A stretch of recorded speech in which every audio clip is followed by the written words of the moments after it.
बिस्मिल्लाहिर्रहमानिर्रहीम। कल हमने एक फॉर्म बनाया था ये वाला, फर्स्ट नेम और लास्ट नेम के नाम से। उसके बाद इसमें मतलब डाटा हम जब स्टोर करवाते हैं तो वो डाटाबेस में जाके यहाँ पे स्टोर होता है। ये एक फंक्शन थोड़ा सा मतलब प्रोग्राम बनाया था ऐसे करके। यहाँ पे कोई भी value, oh sorry sorry sorry,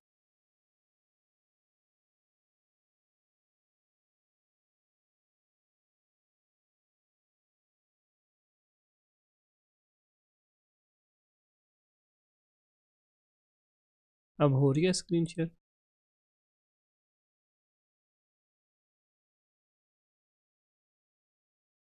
हाँ जी, स्क्रीन शेयर हो रही है।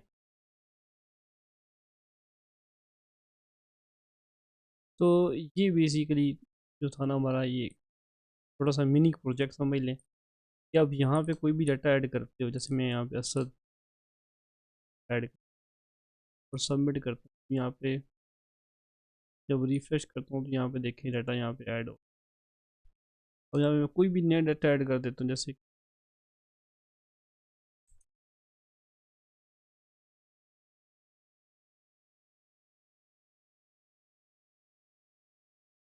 तो जब यहाँ से हम रिफ्रेश करेंगे तो यहाँ पे डाटा ऐड हो रहा है। तो बेसिकली ये छोटा सा फंक्शन है, लेकिन अब क्या चीज़ हो रही है कि डाटा यहाँ से हम इंसर्ट करते हैं और यहाँ पे डाटा डाटाबेस के टेबल के अंदर ऐड हो जाता है। ये कैसे किया था हमने?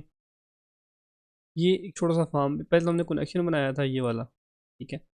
और कनेक्शन के बाद फिर हमने ये वाली कोडिंग की थी, जिसमें हमने ये काम किया, हमने एक फॉर्म बनाया जो कि आपको पहले पता है कि कैसे बनाते हैं। फिर उसके बाद PHP का कोड लिखा, जो कनेक्शन वाली फाइल थी उसको इंक्लूड करवाया, ठीक है। देन इफ़ की स्टेटमेंट लगा दी, ठीक है। और डॉलर साइन सर्वर को कॉल किया कि जब जो उसकी रिक्वेस्ट मेथड अगर पोस्ट होती है, ठीक है, देन वो इसको एग्जीक्यूट करवाए। अगर रिक्वेस्ट मेथड पोस्ट नहीं होती फिर इसको एग्जीक्यूट ना करवाए। इफ़ का तो मतलब यही होता है, अगर ये वैल्यू सारी ट्रू होगी देन ये चले, ठीक है। अगर ये वैल्यू फॉल्स हो तो फिर ये ना चले। तो हमने यहाँ पे जो मेथड यूज़ किया था वो पोस्ट ही था, तो लेट्स वाई वो चल गई। देन जो भी वैल्यू आई, ठीक है, हमने फिर क्या किया, हमारे पास बेसिकली दो वैल्यूज़ आ रही थी, एक एफ नेम एक एल नेम। तो हमने क्या किया, एफ नेम और एल नेम को हमने एक डॉलर साइन के नाम से एक वेरिएबल लिया, उसमें हमने डाटा को स्टोर करवा दी कि जो वैल्यू आएगी वो पहले इसमें स्टोर होगी, फिर जो भी वैल्यू इसकी आएगी वो यहाँ पे स्टोर होगी। फिर यहाँ पे मैं एसक्यूएल की क्यूरी चलाई, ठीक है, जिसमें हमने कनेक्शन का जो पैरामीटर, ये जो वेरिएबल है, ठीक है, ये हमने यहाँ पे सेट किया एज अ पैरामीटर। देन यहाँ पे कॉलम लिया और यहाँ पे दूसरा पैरामीटर ये सेट कर। देन हमने मतलब वो जो क्यूरी होती है जो हम लिखते हैं यहाँ पे, इस जगह पे लिखते हैं, ठीक है, जो मैं ऑलरेडी पर लिख भी चुका हूँ, वो हमने यहाँ पे लिखी।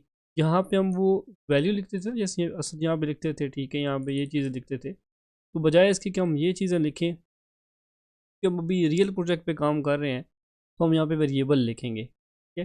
तो वेरिएबल से क्या होता है, अगर फॉर एग्जांपल मैं यहाँ पे सिंपल असद लिख दूँ, ठीक है, तो वो सिर्फ असद ही सेंड होगा उसको बार बार, ठीक है। मैं चाहता हूँ कि यहाँ पे यूज़र जो भी डाटा दे, इस जगह दे, वो वहाँ पे सेंड हो, ठीक है। तो जारी बात है फिर वेरिएबल लेना ज़रूरी था, इसलिए यहाँ पे वेरिएबल डिक्लेयर किया गया। और जो वैल्यू यूज़र दे रहा है वो इसमें आएगी, फिर यहाँ से इसमें आएगी, फिर यहाँ से इसमें जाएगी, ठीक है। ये हमारा फॉर्म बना हुआ है, मैं अगेन रिपीट कर देता हूँ, ये हमारा फॉर्म है, ठीक है। इस फॉर्म में जो डाटा आता है वो एफ नेम में स्टोर होता है। फॉर एग्जांपल मैं यहाँ पे इसमें जो वैल्यू देता हूँ, जैसे मैंने यहाँ पे दिया जी BS। अब जो ये BS है ना, ठीक है, ये फर्स्ट नेम है, ये बेसिकली इस नेम यहाँ पे स्टोर हो गया, यहाँ पे BS आ गया, ठीक है। और फिर यहाँ से डाटा गया जी इसके अंदर, ठीक है, ये देखिए ये बिल्कुल सेम टू सेम नाम है, ठीक है। एफ नेम के अंदर गया, फिर पोस्ट मेथड के थ्रू जो वैल्यू है, ठीक है, वो कन्वर्ट होकर गई इसके अंदर, और जो वैल्यू आई BS आई, ठीक है, फिर हम उसको पुट कर देंगे अपने इस कॉलम के अंदर, इसमें, ठीक है, इसमें पुट करेंगे, इस कॉलम में यहाँ पे नीचे। तो इसका ये होता है कि फिर आप क्यूरी लिखते हो इंसर्ट वाली, अपना जो टेबल होता है वो सिलेक्ट करवाते हो, ठीक है, उसमें फिर कॉलम सेलेक्ट करवाते हो। उसके बाद जो वैल्यू आ रही है वो यहाँ पे आप सेट कर देते हो, वैल्यू जाके आप इसमें स्टोर हो जाए। सिंपल। ये होप्स आपको समझ आई हो।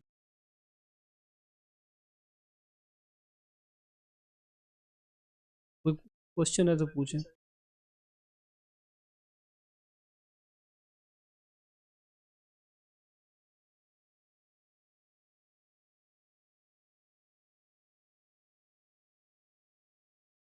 अच्छा, आवाज़ कट के आ रही है।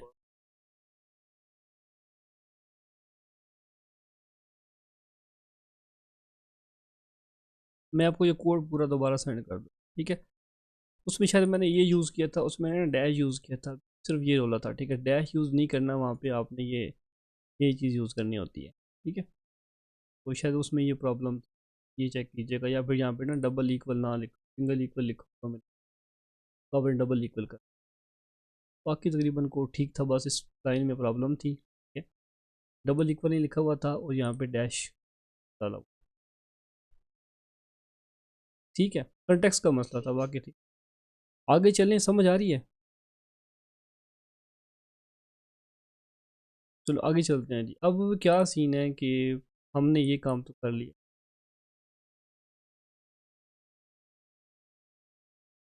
अभी मैं रिकॉर्डिंग यहाँ से बंद कर दूंगा, ठीक है।